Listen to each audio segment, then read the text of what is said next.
Hi students, welcome to my YouTube channel Mani sir classes. ఈ వీడియోలో మార్చి 15వ తారీఖు సంబంధించినటువంటి కరెంట్ అఫైర్స్ని అయితే డిస్కస్ చేద్దాం. ఓకే, చూడండి, దాంట్లో ఫస్ట్ బిట్టు అందరూ కూడా ఒక లైక్ అయితే చేయండి.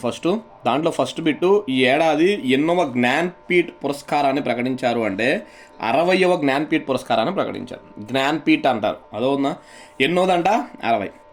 తమిళ రచయిత సాహిత్యకారుడు ఆర్ వైరముత్తు, ఆయన పేరు గుర్తుపెట్టుకోండి, ఆర్ వైరముత్తును 60వ జ్ఞాన్పీఠ్ పురస్కారం వరించింది. ప్రొఫెసర్ ప్రతిభా రే, ఇది కూడా గుర్తుపెట్టుకోవాలి, ప్రొఫెసర్ ప్రతిభా రే నేతృత్వంలోని భారతీయ జ్ఞాన్పీఠ్ పాలక మండలి సభ్యులు ఢిల్లీలో సమావేశమై 2025కు సంబంధించిన పురస్కారాన్ని ప్రకటించారు. చూడండి, ఈ వ్యక్తిని సెలెక్ట్ చేయడానికి ఒక కౌన్సిల్ ఉంటుంది, అదోనా ఎవరికి అవార్డు ఇవ్వాలనేది నిర్ణయించడానికి కౌన్సిల్ ఉంటుంది. ఆ కౌన్సిల్ పేరేంటి? భారతీయ జ్ఞాన్పీఠ్ పాలక మండలి అంటారు, అదోనా. ఇప్పుడు దీని చైర్మన్ ఎవరు? ప్రతిభా రే గారు. ప్రతిభా గారి నేతృత్వంలో ఉన్న ఇది ఆర్ వైరముత్తుని 2025కు సంబంధించి జ్ఞాన్పీఠ్ పురస్కారాన్ని అయితే ప్రకటించింది. అంటే లాస్ట్ ఇయర్కి సంబంధించి ఇప్పుడు ప్రకటించారన్నమాట, అదోనా. అంతకుముందు కూడా అంతే, 2024కి సంబంధించి 25లో ప్రకటిస్తారు, 25కు సంబంధించి 26లో ప్రకటిస్తారు, 26కు సంబంధించి నెక్స్ట్ ఇయర్ ప్రకటిస్తారమ్మ. తమిళ సినీ గీత రచయితగా సుప్రసిద్ధులైన వైరముత్తు 1953లో తమిళనాడులోని తేనీ జిల్లా మెట్టూరులో జన్మించారు. ఈయన తమిళనాడు రాష్ట్రం తేనీ జిల్లా మెట్టూరు అనే ప్రాంతం అంట. ఓకే, కళాశాల విద్యార్థిగా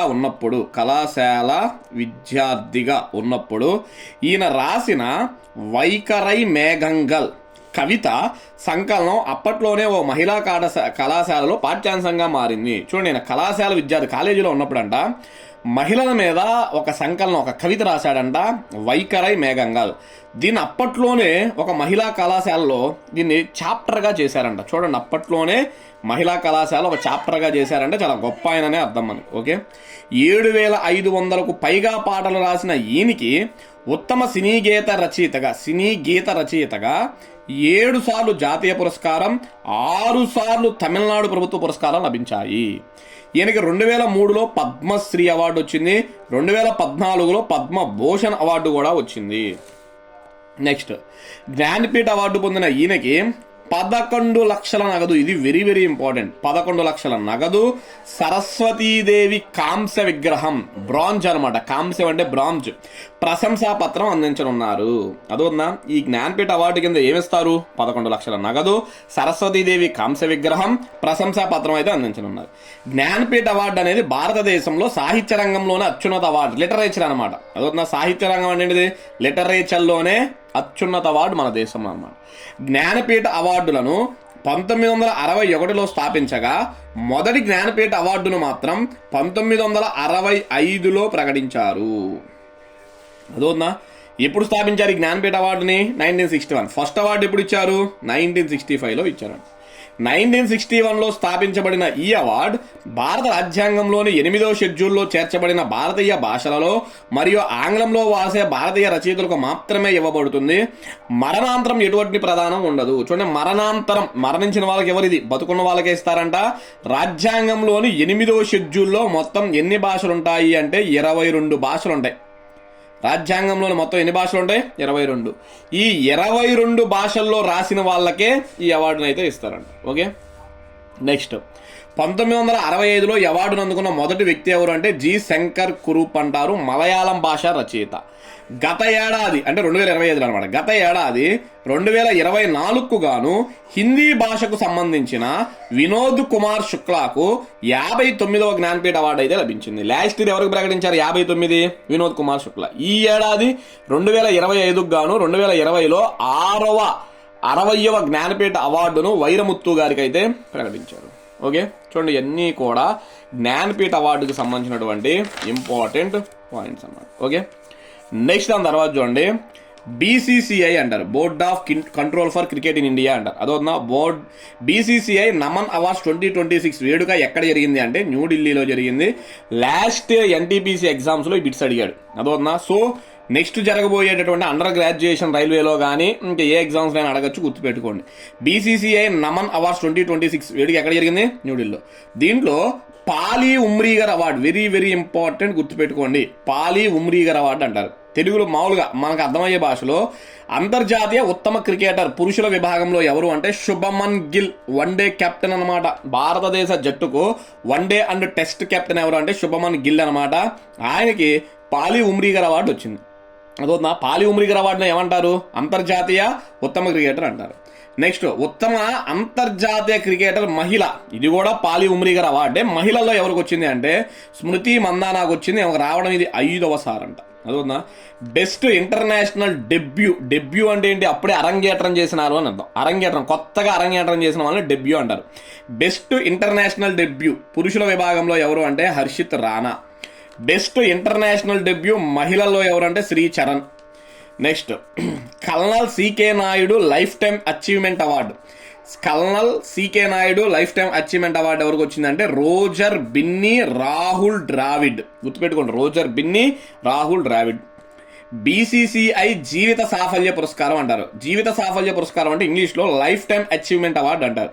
బీసీసీఐ జీవిత సాఫల్య పురస్కారం ఎవరికి వచ్చింది అంటే మితాలీ రాజ్కి వచ్చింది. ఎవరికి? మితాలీ రాజ్ అన్నమాట. ఇవి కాకుండా దేశవాళీ విభాగంలో ఇరా జాదవ్ ఉత్తమ క్రికెటర్ అవార్డు వచ్చింది. ఇరా జాదవ్. పెషాలి వర్మ ఉత్తమ క్రికెటర్ వన్డేల్లో. ఆయుష్ మాత్రే ఉత్తమ ఆల్రౌండర్.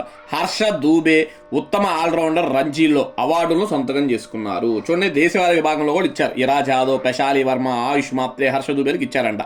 ఇరా జాదవ్కి దేశవాళీ క్రికెట్లో బెస్ట్ క్రికెటర్గా ఇచ్చారు.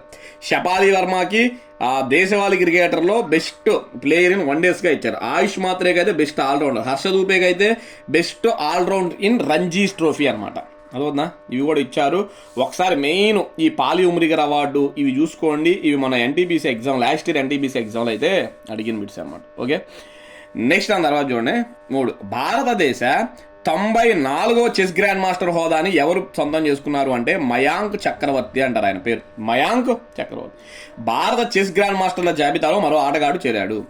అస్సోంకి చెందిన, ఇది గుర్తుపెట్టుకోవాలి మీరు, అస్సోంకి చెందిన 17 ఏళ్ల మయాంక్ చక్రవర్తి భారత 94వ గ్రాండ్ మాస్టర్గా అవతరించాడు. ఈశాన్య రాష్ట్రం, అస్సోం అంటే ఏంటి? మనకి నార్త్ ఈస్టర్న్ స్టేట్సే కదా. ఈశాన్య రాష్ట్రాల నుంచి గ్రాండ్ మాస్టర్ అయిన తొలి ఆటగాడు ఇతడే కావడం విశేషం. భారతదేశ 93వ గ్రాండ్ మాస్టర్ అరవ్ దెంగ్లా అంటారు, ముంబై. ఇది ఆల్రెడీ చెప్పా. భారతదేశ 92వ గ్రాండ్ మాస్టర్ ఆర్యన్ వర్షినే అంటారు, ఢిల్లీ అనమాట. అదవుతుందా? ఇలా మొత్తం 94 మంది గ్రాండ్ మాస్టర్లు అయితే ఉన్నారు, గుర్తుపెట్టుకోండి. నెక్స్ట్ దాని తర్వాత చూడండి 4 బిట్ అంతర్జాతీయ ఇస్లామోఫోబియా పోరాట దినోత్సవం. ఇస్లామోఫోబియా అంటారు, ఇస్లాం మతానికి సంబంధించి. International day of combat Islamophobia అంటారు. మార్చి 15వ తారీఖుని చదువుకుంటారు. ఎప్పుడు? మార్చి 10. ప్రపంచవ్యాప్తంగా ముస్లిమ్స్ ఎదుర్కొంటున్న వివక్ష, పక్షపాతం మరియు ద్వేషం గురించి అవగాహన పెంచడానికి ప్రతి సంవత్సరం మార్చి 15న అంతర్జాతీయ ఇస్లామోఫోబియా పోరాట దినోత్సవంగా జరుపుతారు. ఇంపార్టెంట్ బిట్ అనమాట. అదవుతుందా? చూడండి, ప్రపంచవ్యాప్తంగా ముస్లిమ్స్ మీద వివక్షత, పక్షపాతం జరుగుతూనే ఉంటుంది, ఎక్సెప్ట్ ఇస్లాం కంట్రీస్లో తప్ప. ఇస్లాం కంట్రీస్ కాకుండా మిగతా అన్ని కంట్రీస్లో కూడా వివక్షత అయితే చూపిస్తూ ఉంటారు. అదవుతుందా? దాన్ని ఎదుర్కోవడం కోసమే ఈ డే అనమాట. 2019 మార్చి 15న న్యూజిలాండ్లోని ఒక మసీదులో జరిగిన దాడుల్లో 51 మంది అమాయక ముస్లిమ్స్ ప్రాణాలు కోల్పోయారు. 2019 మార్చి 15న న్యూజిలాండ్ ఒక మసీదులో జరిగిన దాడులో 51 మంది చనిపోయారంట. అందుకే మార్చి 15వ తారీఖున ఇస్లామోఫోబియా పోరాట దినోత్సవాన్ని అయితే నిర్వహిస్తున్నారు. దీనికి గుర్తుగా 2022లో ఐక్యరాజ్య సమితిలోని జనరల్ అసెంబ్లీ మార్చి 15ను అంతర్జాతీయ ఇస్లామోఫోబియా పోరాట దినోత్సవంగా ప్రకటించింది. అంటే 2002లో దీన్ని నిర్వహించడం అనేది స్టార్ట్ చేశారనమాట. ఓకే, నెక్స్ట్ దాని తర్వాత చూడండి 5వ బిట్ అనమాట. ఎన్నది? 5. మహిళల హాకీ ప్రపంచ కప్ క్వాలిఫైయర్స్ విజేతగా ఏ జట్టు నిలిచింది అంటే ఇంగ్లాండ్ జట్టు నిలిచింది. అదవుతుందా? మహిళల హాకీ ప్రపంచ కప్ క్వాలిఫైయర్స్ విజేతగా ఇంగ్లాండ్ నిలిచింది. చూడండి, భారత మహిళల హాకీ జట్టుకు మళ్లీ నిరాశ ఎదురయ్యింది. అదిరే ఆటతో ప్రపంచ క్వాలిఫైయర్ ఫైనల్కు తీసుకెళ్లిన భారత్ సలీమా బృందం ఆఖరి మెట్టుపై తడబడింది. చూడండి, మన మహిళల హాకీ కెప్టెన్ ఎవరంటే సలీమా అనమాట. ఆఖరి మెట్టుపై తడబడిందంటే ఫైనల్లో ఓడిపోయింది. ఓకే, మార్చి 14న జరిగిన హైదరాబాద్లో మార్చి 14న అదవుతుందా? మార్చి 14న జరిగిన హైదరాబాద్లో జరిగిన ఫైనల్స్ టైటిల్ పోరులో భారతదేశం ఇంగ్లాండ్ చేతిలో ఓడిపోయింది. అంటే మహిళల హాకీ ప్రపంచ కప్ క్వాలిఫైయర్స్ విజేత ఎవరు? ఇంగ్లాండ్. రన్నర్ ఎవరు? ఇండియా అనమాట. అయితే ఈ టోర్నీలో ఏంటి, హాకీ ప్రపంచ కప్ క్వాలిఫైర్స్ అనమాట. ఈ టోర్నీలో తొలి 3 స్థానాల్లో నిలవడం ద్వారా ఇంగ్లాండ్ విన్నర్ ఎవరు, England first place, second place Bharat, 3వ ప్లేస్ స్కాట్లాండ్. ఈ ఏడాది ఆగస్టులో బెల్జియం మరియు నెదర్లాండ్స్లో జరిగే ప్రపంచ కప్కు అర్హత సాధించారు.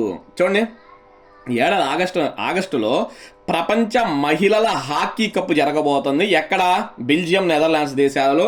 దీనికి ఇప్పుడు ఈ 3 జట్లు అయితే సెలెక్ట్ అయ్యాయి అనమాట. ఇంగ్లాండ్, భారత్, స్కాట్లాండ్ ఆడబోతున్నాయి, గుర్తుపెట్టు.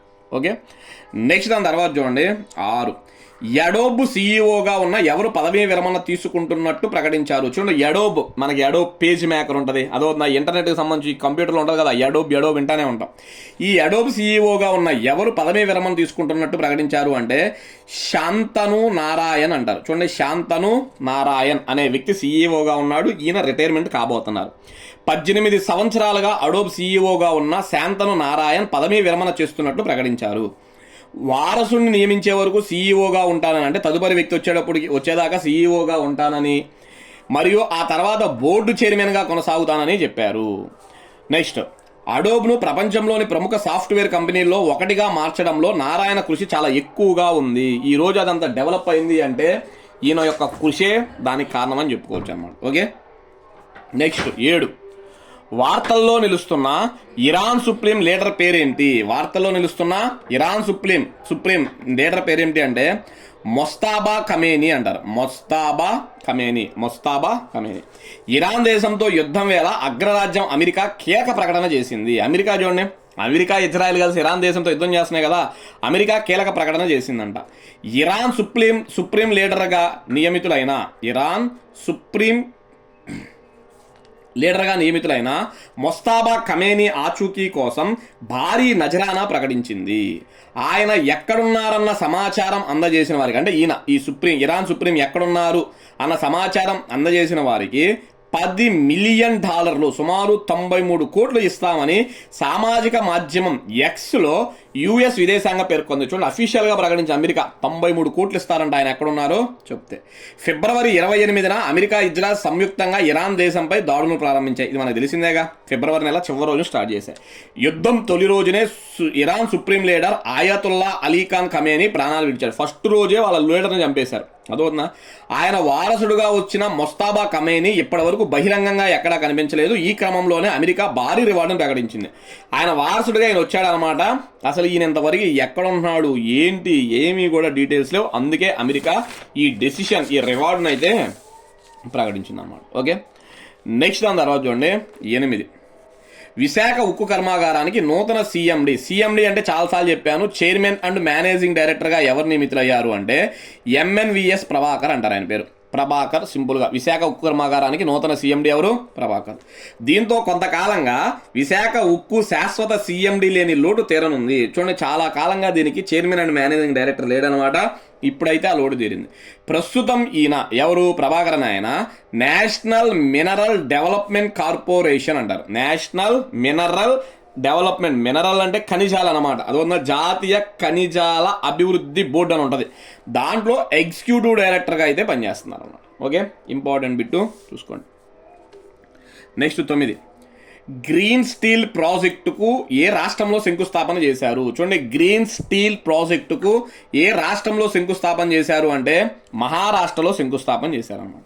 మహారాష్ట్రలోని చంద్రపూర్ జిల్లా, గుర్తుపెట్టుకోండి, చంద్రపూర్ జిల్లా భద్రావతిలో 17,000 కోట్ల పెట్టుబడితో గ్రీన్ స్టీల్ అంటే తక్కువ ఉద్గారాలతో ఉక్కును ఉత్పత్తి చేయడం అనమాట. తక్కువ ఉద్గారాలతో ఉక్కును ఉత్పత్తి చేయడం, గ్రీన్ స్టీల్ కోల్ గ్యాసిఫికేషన్ ప్రాజెక్టులను ఏర్పాటు చేస్తున్నారు. కేంద్ర మంత్రి కిషన్ రెడ్డి, మహారాష్ట్ర ముఖ్యమంత్రి దేవేంద్ర ఫడ్నవీస్తో కలిసి ఈ ప్రాజెక్టును మార్చి 14న శంకుస్థాపన చేశారు. ఈ ప్రాజెక్టు ద్వారా సుమారు 10,000 మందికి ఉపాధి అయితే లభించనుందన్నమాట. ఓకే, ఇంపార్టెంట్ బిట్టు గుర్తుపెట్టుకోండి. నెక్స్ట్ దాని తర్వాత చూడండి 10వ బిట్ అనమాట. ప్రపంచ వినియోగదారుల హక్కుల దినోత్సవం, వరల్డ్ కన్సూమర్స్ రైట్స్ డే అంటారు. వరల్డ్ కన్సూమర్స్ రైట్స్ డే, ప్రపంచ వినియోగదారుల హక్కుల దినోత్సవం ఎప్పుడు అంటే మార్చి 15. మరి దీనికి సంబంధించిన థీమ్ ఏంటి అంటే safe products confident consumers, safe products, confident consumers.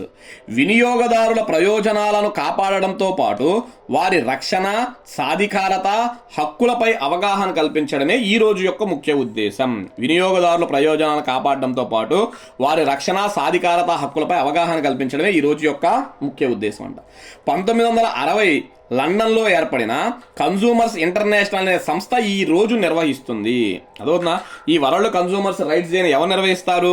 Consumers international అని ఒక సంస్థ ఉంది, 1960లో లండన్లో ఏర్పడిందంట. మొదటిసారిగా ప్రపంచ వినియోగదారుల హక్కుల దినోత్సవంను 1983లో నిర్వహించారు. చూడండి, 1983 నుంచి దీన్ని నిర్వహిస్తున్నారు. నెక్స్ట్ దాని తర్వాత చూడండి, లాస్ట్ బిట్ అన్నమాట. భారత హిమాలయ ప్రాంతంలో మొత్తం ఎంత శాతం చెట్ల విస్తీర్ణం తగ్గింది? భారత హిమాలయ ప్రాంతంలో మొత్తం ఎంత శాతం చెట్ల విస్తీర్ణం తగ్గింది అంటే 2.27% తగ్గిందంట. అదవుతుందా? 2.27. చూడండి, భారత హిమాలయ ప్రాంతంలో చెట్ల విస్తీర్ణం గత 2 ఏళ్లలో 2.27% తగ్గిందని కేంద్ర ప్రభుత్వం తెలిపింది. ఈ విషయాన్ని కేంద్ర పర్యావరణ శాఖ సహాయ మంత్రి కీర్తివర్ధన్ సింగ్ రాజ్యసభలో లిఖితపూర్వక సమాధానంలో వెల్లడించారు. చూడండి, అఫీషియల్గా కేంద్ర పర్యావరణ శాఖ సహాయ మంత్రి కీర్తివర్ధన్ సింగ్ గారు రాజ్యసభలో ప్రకటించారంట. హిమాలయ ప్రాంతంలో చెట్ల విస్తీర్ణం 2021లో 15,427 చదరపు కిలోమీటర్లు ఉండగా 2023 నాటికి 15,075 చదరపు కిలోమీటర్లకు తగ్గింది. చూడండి, ఇక్కడ 427, ఇక్కడ 75 తగ్గింది. ఎంత శాతం? 2.27% తగ్గింది అన్నమాట. అదవుతుందా?